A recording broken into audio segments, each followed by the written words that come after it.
Eesti vetes tasu eest vabaajareiside korraldamisel peavad olema täidetud järgmised põhinõuded.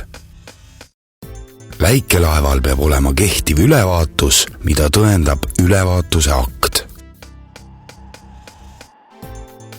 Kaptenil peavad olema vastavad teadmised ja oskused.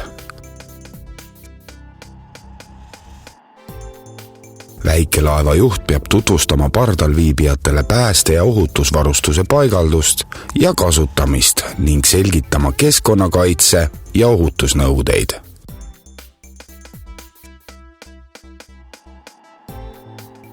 Väikelaeva juht peab selgitama, milline on ohutu liikumine ja käitumine laeval.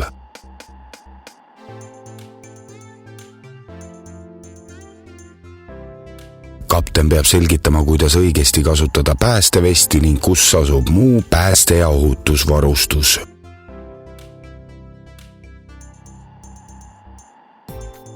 Laeva kapten vastutab kõikide reisijate ohutuse eest, seega tuleb täita tema suuniseid. Ohutu vabaaja veetmine paadisõidul on nii reisija kui kapteni vastutus. Tunne oma õigusi, julge küsida.